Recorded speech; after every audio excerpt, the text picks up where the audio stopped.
नमस्कार साथियों, कविता पर केंद्रित इस पॉडकास्ट सीरीज़ के आज के एपिसोड में आपका स्वागत है। कल के एपिसोड में मैंने कुछ अंग्रेज़ी की कविताएं सुनाई थी जो पशु संसार पर केंद्रित था। अलग अलग जानवरों के बहाने के.एन. दारूवाला की कविता हॉक और वुल्फ मैंने पढ़कर सुनाया। एच मसूद ताज की कविता जो कॉकरोच पढ़ा हमने, जिसमें तिलचट्टों के बहाने एक बड़ी बात कहने की कोशिश की गई है। एक क्रैब्स करके कविता पढ़ी, क्रैब्स, अरुण कोलटकर की कविता। तो ऐसी बहुत सारी कविताएं लिखी गई हैं जिनमें जानवरों के माध्यम से कुछ बड़ा, कुछ यूनिवर्सल कहने की कोशिश की गई है। और ऐसे बहुत अच्छे प्रयास हिंदी में भी हुए हैं।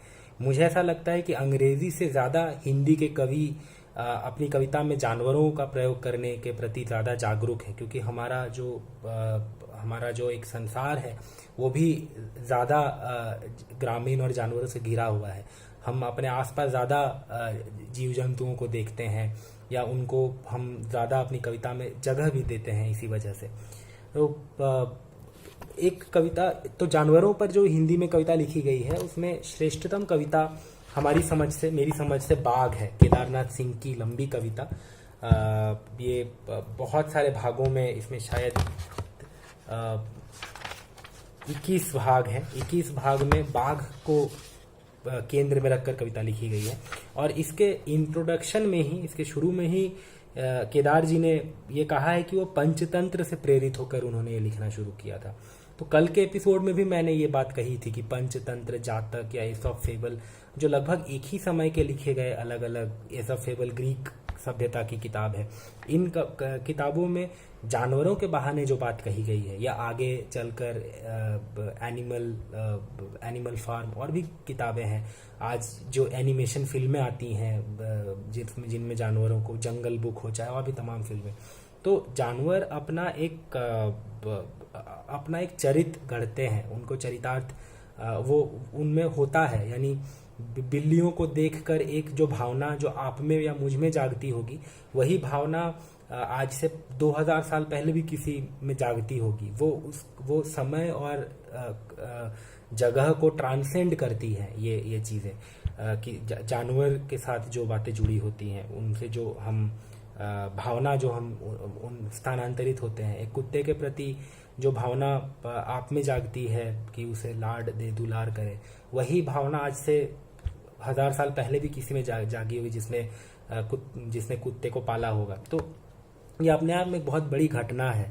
लोमड़ी को जोड़ देना चालाकी के साथ, या बाघ को जोड़ देना जंगल के राजा के साथ, ऐसे मेटाफर जो गढ़े जाते हैं। तो बाघ के ही मैं कुछ अंश आपको पढ़कर सुनाता हूँ जो मुझे बहुत ज़्यादा पसंद है। ये तीसरा अंश है इस कविता का, बाघ 3। कथाओं से भरे इस देश में मैं भी एक कथा हूँ। एक कथा है बाघ भी, इसलिए कई बार जब उसे छिपने को नहीं मिलती कोई ठीक ठाक जगह, तो वह धीरे से उठता है और जाकर बैठ जाता है किसी कथा की ओट में।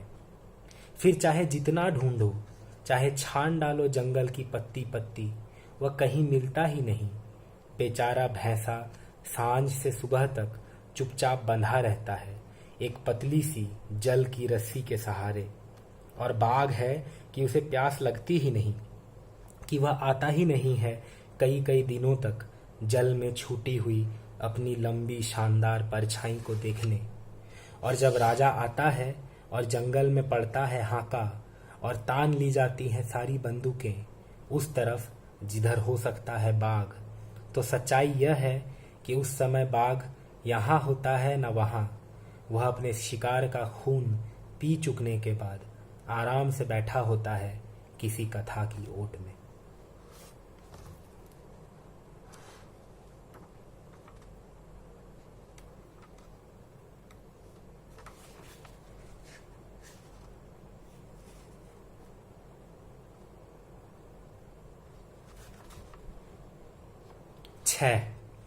ये आदमी लोग इतने चुप क्यों रहते हैं आजकल?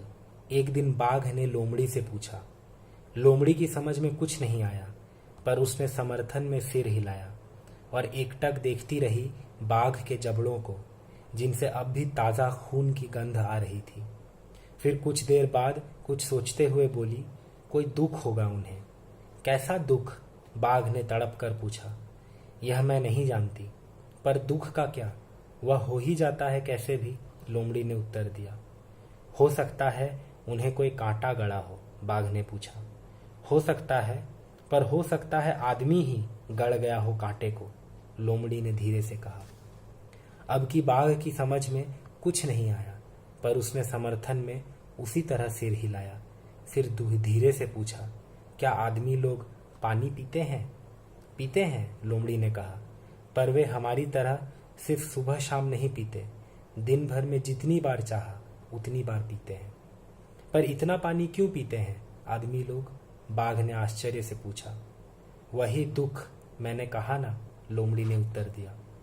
इस बार फिर बाघ की समझ में कुछ नहीं आया, पर वह देर तक सिर झुकाए उसी तरह सोचता रहा। यह दुख एक ऐसा शब्द था जिसके सामने बाघ बिल्कुल निरुपाय था।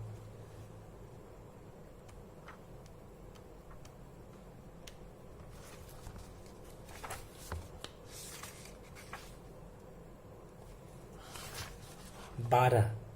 सवेरे सवेरे एक बच्चा रो रहा था। उसके हाथ से गिरकर अचानक टूट गया था उसका मिट्टी का बाग, एक छोटा सा सुंदर बाग जो तारों से लड़ चुका था, जो लड़ चुका था चांद और सूरज और समुद्री डाकुओं से। ठीक उसकी आंखों के आगे उसके हाथ से गिरा और खट से टूट गया। और अब वह रो रहा था, क्योंकि अब वह हैरान था कि दुनिया की सबसे ताकतवर चीज कितनी आसानी से गिरी और टूट गई।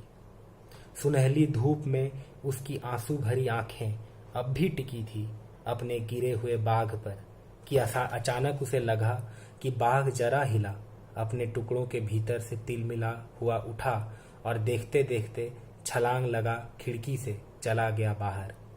अब क्या किया जाए? मैं सोच ही रहा था कि मुझे सड़क पर दिख गए कवि त्रिलोचन। मैंने कहा, शास्त्री जी, बच्चा रो रहा है, कुछ तो करना होगा। बोले, चलो ले आते हैं दूसरा बाघ। मैंने कहा, नहीं, वह जिद पर अड़ा है, उसे चाहिए वही और सिर्फ वही बाघ जो कि टूटने से पहले वह था। वे हिले, उनकी आंखों में आ गई एक अद्भुत चमक। बोले, चलो वही लाते हैं। मैंने पूछा, वही वही कहाँ मिलेगा? मिलेगा, उन्होंने कहा, कहीं ना कहीं किसी कुम्हार की आंखों में होगा जरूर जस का तस। मैंने शक नहीं किया, हो लिया उनके साथ। तब से कितना समय बीता, हम अब भी चल रहे हैं, आगे आगे कवि त्रिलोचन, पीछे पीछे मैं, एक ऐसे बाघ की तलाश में जो एक सुबह धरती पर गिरकर टूट जाने से पहले वह था। 20। और अगले दिन शहर में फिर आ गया बाघ। इस बार दिन दहाड़े एक सुंदर आग की तरह लपलपाता हुआ बाघ। ना कहीं डर ना भय, सुंदर बाघ एक चलता फिरता जादू था जिसने सबको बांध रखा था। वह लगातार चल रहा था, और चूंकि वह चल रहा था इसलिए सुंदर था, और चूंकि वह सुंदर था इसलिए कहीं कोई डर था ना भय। प्रार्थना में बाघ था, बच्चे स्कूल में पढ़ रहे थे बाघ, लोग आराम से बाघ खा रहे थे, बाघ पी रहे थे, माचिस के अंदर चाय की प्याली में टीवी के स्क्रीन पर चल रहा था बाघ। किसी ने देखी सिर्फ उसकी आंखें, किसी ने धारियां, किसी को दिख गए पूरे जबड़े, किसी को हिलते हुए मांसल पुट्ठे। पूरा बाघ किसी ने नहीं देखा, पर मानो सब कृतज्ञ थे उस महान सूर्य के कि दिन दहाड़े जब सब लगे थे अपने अपने काम में, तो सबको थोड़ा थोड़ा दिख गया बाघ। तो आप केदार जी की ये संग्रह जरूर पढ़िए। बाघ ये वाणी प्रकाशन से प्रकाशित है, उनके उन बाघ नाम की जो लंबी कविता है। अब बाघ की पर कविता पढ़ी तो बाघ की जो मौसी है बिल्लियाँ, उस पर एक कविता पढ़ते हैं। राजेश जोशी के यहाँ बहुत सारे जानवर मिलते हैं, बिल्लियाँ, हिरण, घोड़ा, तोता मैना, तितलियाँ, फूल, चिड़िया, ये सब तो है ही, लेकिन अलग अलग जानवरों के बहाने खरगोश, वो उनकी कविताओं में अक्सर एक एक बहुत मदारी जैसे बहुत सारे जानवरों के साथ खेलता है और उनसे कुछ नई नई बातें बताता है। उनके शुरुआती संग्रहों में तो ये बहुत ज़्यादा देखने को मिलता है कि वो जिस तरह से जानवरों को इन्वोक करते हैं, चरितार्थ करते हैं अपनी कविता में, वो विलक्षण है। तो उनके शुरुआती संग्रह से तो नहीं, लेकिन उनके एक आखिरी संग्रह जो जिद नाम का संग्रह आया था, उस संग्रह की कविता है, उस संग्रह की पहली कविता है शायद। मेरे पास संग्रह था, कोई दोस्त ले गया है, तो मैं उनके प्रतिनिधि कविताओं से ही ये कविता पढ़ रहा हूँ। बिल्लियाँ नाम की कविता है। आप देखिए कितनी सुंदर कविता है ये, बिल्लियाँ। राजेश जोशी की कविता बिल्लियाँ। मन के एक टुकड़े से चांद बनाया गया और दूसरे से बिल्लियाँ। मन की ही तरह उनके भी हिस्से में आया भटकना। अव्वल तो वो पालतू बनती नहीं और बन जाएं तो भरोसे के लायक नहीं होती। उनके पाँव की आवाज़ नहीं होती। हरी चालाकी से बनाई गई उनकी आँखें अंधेरे में चमकती हैं। चांद के भ्रम में वो भगोनी में रखा दूध पी जाती हैं। मन के एक हिस्से से चांद बनाया गया और दूसरे से बिल्लियाँ। चांद के हिस्से में अमरता आई और बिल्लियों के हिस्से में मृत्यु। इसलिए चांद से गप लड़ाते कवि का उन्होंने अक्सर रास्ता काटा। इस तरह कविता में संशय का जन्म हुआ। वो अपने सद्यजात बच्चे को अपने दांतों के बीच इतने हौले से पकड़कर एक जगह से दूसरी जगह ले जाती हैं, कवि को जैसे भाषा को बरतने का सूत्र समझा रही हो। वो अपने सद्यजात बच्चे को अपने दांतों के बीच इतने हौले से पकड़कर एक जगह से दूसरी जगह ले जाती है, कवि को जैसे भाषा को बरतने का सूत्र समझा रही हूँ। अद्भुत पंक्तियां हैं ये। एक कविता जो बहुत ही प्रसिद्ध कविता है सर्वेश्वर दयाल सक्सेना की, भेड़िया। ये 3 भागों में लिखी गई कविता है, मैं तीनों भाग पढ़ता हूँ। भेड़िया 1। भेड़िए की आंखें सुर्ख हैं, उसे तब तक घूरो जब तक तुम्हारी आंखें सुर्ख ना हो जाएं, और तुम कर भी क्या सकते हो जब वह तुम्हारे सामने हो। यदि तुम मुंह छिपा भागोगे तो भी तुम उसे अपने भीतर इसी तरह खड़ा पाओगे यदि बचे रहे। भेड़िए की आंखें सुर्ख हैं और तुम्हारी आंखें। 2। भेड़िया गुर्राता है, तुम मशाल जलाओ। उसमें और तुम में यही बुनियादी फर्क है। भेड़िया मशाल नहीं जला सकता। अब तुम मशाल उठा भेड़िए के करीब जाओ, भेड़िया भागेगा। करोड़ों हाथों में मशाल लेकर एक एक झाड़ी की ओर बढ़ो, सब भेड़िए भागेंगे। फिर उन्हें जंगल के बाहर निकाल बर्फ में छोड़ दो। भूखे भेड़िए आपस में गुर्राएंगे, एक दूसरे को चीथ खाएंगे। भेड़िए मर चुके होंगे और तुम। 3। भेड़िए फिर आएंगे। अचानक तुम में से ही कोई एक दिन भेड़िया बन जाएगा, उसका वंश बढ़ने लगेगा। भेड़िए का आना जरूरी है तुम्हें खुद को पहचानने के लिए, निर्भय होने का सुख जानने के लिए, मशाल उठाना सीखने के लिए। इतिहास के जंगल में हर बार भेड़िया मांद से निकाला जाएगा, आदमी साहस से एक होकर मशाल लिए खड़ा होगा। इतिहास जिंदा रहेगा और तुम भी और भेड़िया। इनकी एक और कविता है तेंदुए पर, 2 भागों में है। काला तेंदुआ, मैं सिर्फ पहला भाग पढ़ता हूँ। अब देखिए कितनी अद्भुत कविता है ये। काला तेंदुआ, सर्वेश्वर दयाल सक्सेना की कविता। चट्टानों पर सो रहा है काला तेंदुआ, चट्टानों का रंग काला है। चट्टानों पर अंगड़ाई ले रहा है काला तेंदुआ, चट्टानों का रंग बदल रहा है। चट्टानों पर दौड़ रहा है काला तेंदुआ, चट्टानों का रंग बदल गया है। चट्टानों पर झिंझोड़ रहा है अपना शिकार काला तेंदुआ, चट्टाने नहीं रहीं, तेंदुओं में बदल गई हैं। एक तेंदुआ सारे जंगल को काले तेंदुए में बदल रहा है। और एक आखिरी कविता, सुधीर रंजन सिंह की कविता चील। तो कल हमने अंग्रेजी में केकीएन दारूवाला की कविता पढ़ी वुल्फ, तो वुल्फ के बहाने आज हमने सर्वेश्वर की भेड़िए कविता पढ़ ली। कल एक और के दारूवाला की कविता पढ़ी थी, हॉक। आप चाहें तो कल का एपिसोड भी दोबारा सुनकर इन कविताओं को कंपेयर कर सकते हैं कि एक कवि भेड़िए को कैसे देख रहा है, दूसरा कवि भेड़िए को कैसे देखता है। उसी तरह हॉक को के दारूवाला कैसे देखते हैं। और यहाँ इस कविता में चील, जो सुधीर रंजन सिंह की कविता है, उनके संग्रह मोक्षधरा की कविता है, उसमें वो इस चील को कैसे देखते हैं। चील। आकाश में चक्कर लगाते हुए वह दिखाई पड़ी, परिधि इतनी बड़ी थी उसके चक्कर लगाने की, जैसे वह समूचे आकाश को किसी अदृश्य धागे से बांध रही हो। यह एक बढ़िया छंद था जो मेरी आंखों के आगे रचा जा रहा था। आपने देखा होगा कभी वह कैसे टपका देती है अपने बच्चों को हवा में और खूब नीचे तक झपट्टा मारकर उन्हें बैठा लेती है अपनी पीठ पर।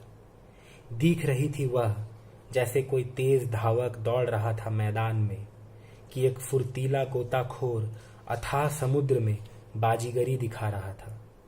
भूगोल के ऊपर दिखाई पड़ रहा था एक और भूगोल। उसकी अथक यात्रा का भूगोल था आकाश, और पृथ्वी मंजिल थी उसके उड़ान की। पृथ्वी उसकी निगाह के निशाने पर थी।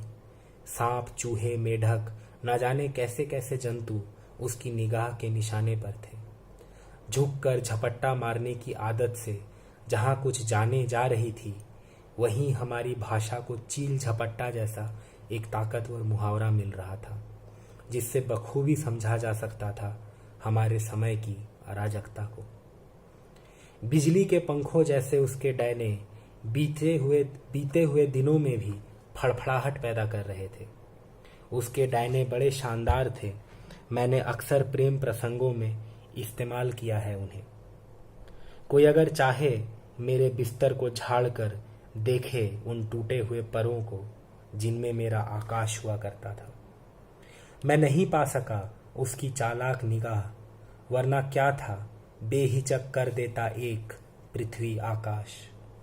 उसकी चोंच जिसके आघात से कांपती है मुर्दा देह भी, उसे पाने के लिए मैं हमेशा दोबारा जन्म लेने को तैयार रहता था। वह चक्कर लगा रही थी, मानो यह चुंबक पैदा करने की कोई क्रिया थी, जिससे आकाश एकदम से झुक आया था पृथ्वी की तरफ। वह पृथ्वी की संतान थी और कब्जा था उसका आकाश पर। सूरज था आकाश के बीचों बीच और वह चक्कर लगा रही थी। पृथ्वी से ऊपर वह पृथ्वी का दृष्टांत थी। तो जैसा कि कल मैंने कहा था कि आप भी कोशिश कर सकते हैं। गाय पर निबंध तो हम सबने बचपन में लिखा होगा, लेकिन किसी जानवर को अगर आप बिल्कुल नए ढंग से नई दृष्टि से देखें, उसके हाव भाव को समझने की कोशिश करें, स्टडी करें और उसे उसके बहाने कोई और बात कहें, अलग अलग इमोशंस को अगर आप उसमें समाहित कर सकें, यानी एक रस ना हो कविता में 2 या 3 रसों का अगर समागम कर सके और कोशिश कर सके कुछ लिखने का, तो आप भी किसी जानवर के बहाने बहुत अच्छा कुछ लिख सकते हैं। तो कोशिश करके देखिए। ये लॉकडाउन कोरोना काल में आप भी अपने घर में हैं, तो अब कोशिश कीजिए कुछ लिखने की। और इसी विचार के साथ मैं आपको छोड़ता हूँ। ये आज का एपिसोड थोड़ा लंबा खींच गया, बट मुझे उम्मीद है ये कविताएं आपको पसंद आई होंगी। बहुत बहुत धन्यवाद आपका, आप आज के इस डिस्कशन में साथ रहे। हम कल फिर मिलेंगे एक नए कवि और एक नई कविता के साथ। बहुत बहुत धन्यवाद आपका।